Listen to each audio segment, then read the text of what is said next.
Assalamu alaikum. Welcome back to my YouTube channel. Today I'm just going to start another video with one of my best friend. He is currently working in the UK as a dental technologist. So आज हम इनसे जो dental technology की field है उसकी jobs related questions करेंगे कि UK में जॉब अपॉर्चुनिटीज़ क्या हैं और यूके में जॉब कैसे मिलती है, कौन सी वेबसाइट्स पे आप जॉब्स अप्लाई कर सकते हैं और सेकेंडली इन्होंने जॉब कैसे ली, इन्होंने स्टडी क्या की हुई है। तो ये सारे क्वेश्चंस हम आज इनसे करेंगे और इनसे सारी डिटेल लेंगे कि इन्होंने यूके में जॉब कैसे ली। अगर आप डेंटल की फील्ड से रिलेटेड हैं या आपके कोई जानने वाले या कोलीग या फ्रेंड्स उसके रिलेटेड हैं तो उनके लिए वीडियो बहुत ही इंपॉर्टेंट है। तो you need to watch it at the end to get answer all of your questions. तो चलें काशिफ भाई से स्टार्ट करते हैं। काशिफ भाई अस्सलाम वालेकुम। जी वालेकुम सलाम। Thank you so much for your precious time. आपने अपना टाइम दिया। तो आज हम जो पाकिस्तान इंडिया में लोग बैठे हुए हैं जो डेंटल की फील्ड से रिलेटेड हैं उनके लिए हम ये वीडियो बना रहे हैं ताकि उनको पता चले कि यूके में जॉब लेने के लिए एज अ डेंटल टेक्नीशियन या डेंटल टेक्नोलॉजिस्ट क्या रिक्वायरमेंट्स हैं, जॉब कैसे मिलती है। तो आप बताएंगे कि आपने जो एजुकेशन है वो कहाँ से की थी और आपने क्या क्या पढ़ा था। मैंने Lahore medical and dental college से डेंटल टेक्नीशियन का 2 इयर्स का डिप्लोमा किया है। ये कब किया था आपने? 2005 टू 2007। Right, okay. उसके बाद मैंने फिर डेंटल हाइजीनिस्ट का भी वहाँ से ही किया है। वो कितने साल का था? वो भी 2 इयर्स का था, 2007 to 9। Right. During that time, I also started private lab. So I have Pakistan? In Pakistan. I have 2 years experience in Pakistan. Right.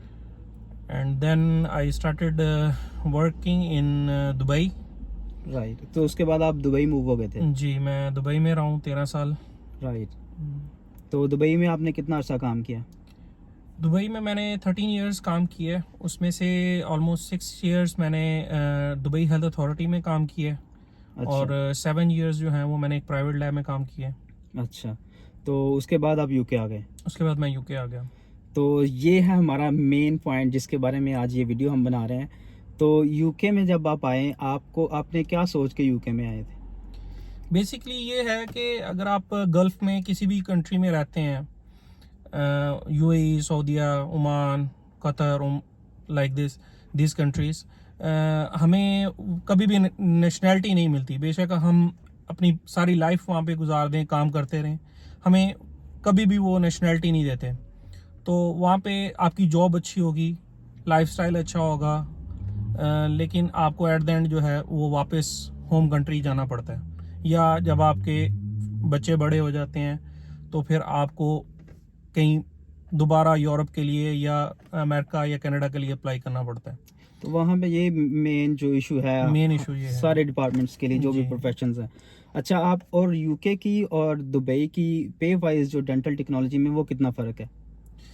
Basically UK में सैलरीज ऑलमोस्ट सेम है, लेकिन यहाँ पे जो फैसिलिटीज़ हैं वो प्लस हैं कि यूके में आपको एक तो मेडिकल फ्री मिलता है, ठीक है, राइट। और स्टडी बच्चों की फ्री है।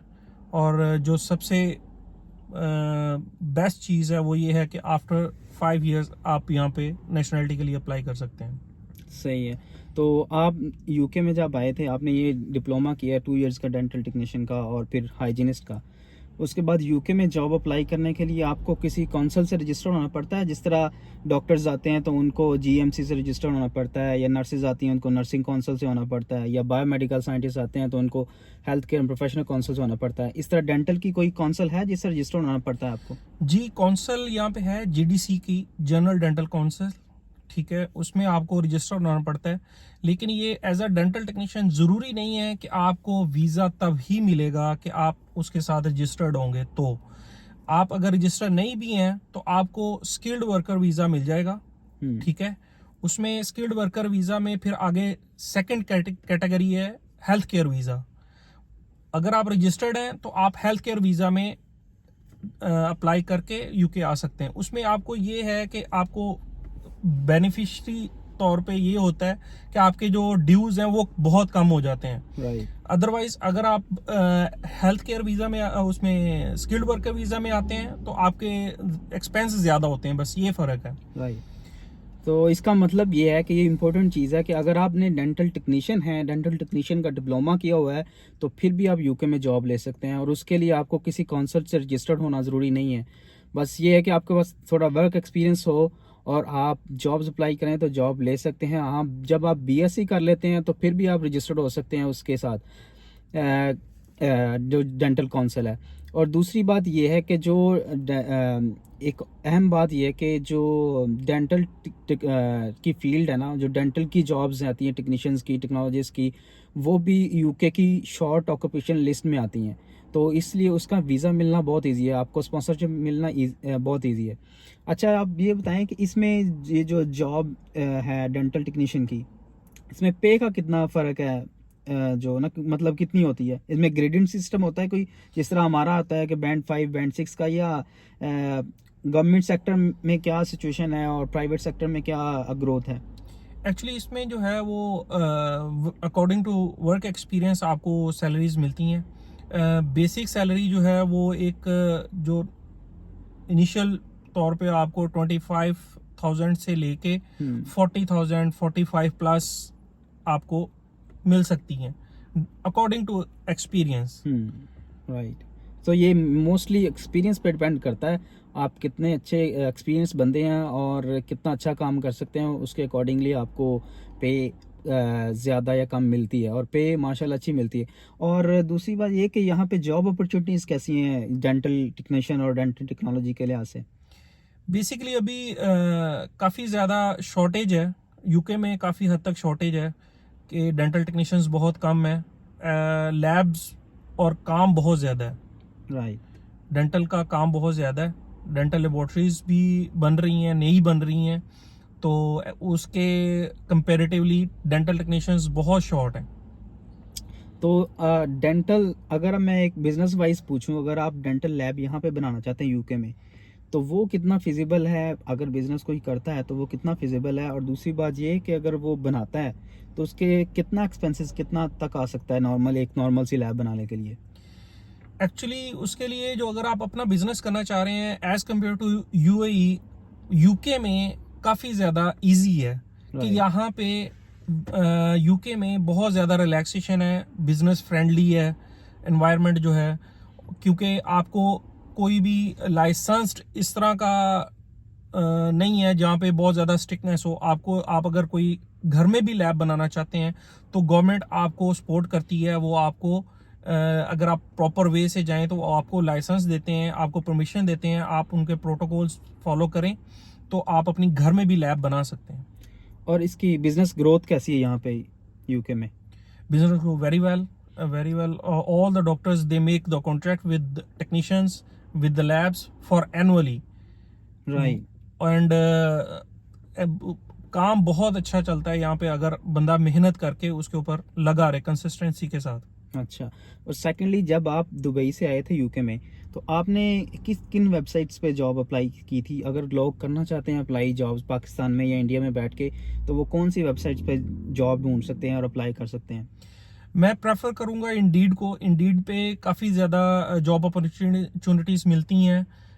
बेसिकली मेरा एक फ्रेंड था, उसकी यहाँ पे यूके में लैब थी और उसने ही मुझे स्पॉन्सरशिप दी है, लेकिन मैंने इन डिफरेंट टाइम्स इंडीड पे काफ़ी ज़्यादा अप्लाई किया है, और अभी मेरी रिसेंटली एक सेकंड जगह पे जॉब हुई है, वो भी मुझे इंडीड के थ्रू ही मिली है। तो इंडीड काफ़ी मतलब कि हेल्पफुल रही है, जॉब्स ढूंढने के लिए काफ़ी हेल्पफुल है वो।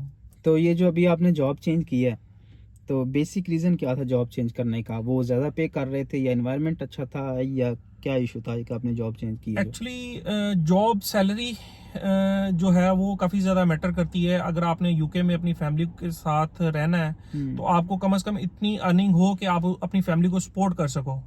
राइट। तो ये बेसिक इशू है कि आप कम से कम इस लेवल पे आ जाओ कि मतलब कि आपको इतनी अर्निंग हो कि आप अपनी फैमिली को उस तरीके से लेके चल सको।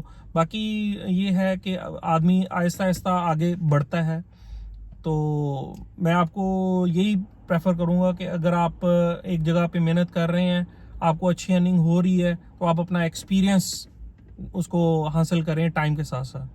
तो बेसिक जो रीज़न था जॉब चेंज करने का कि यहाँ पे आपको अच्छी अपॉर्चुनिटीज़ मिली थी वहाँ पे, जी और वहाँ पे वो आपको अच्छा पे कर रहे थे। जी। सही है। आज की वीडियो आई होप ये आपके लिए काफ़ी हेल्पफुल होगी। If you have any question just let me know below in the comments and don't forget to subscribe my channel.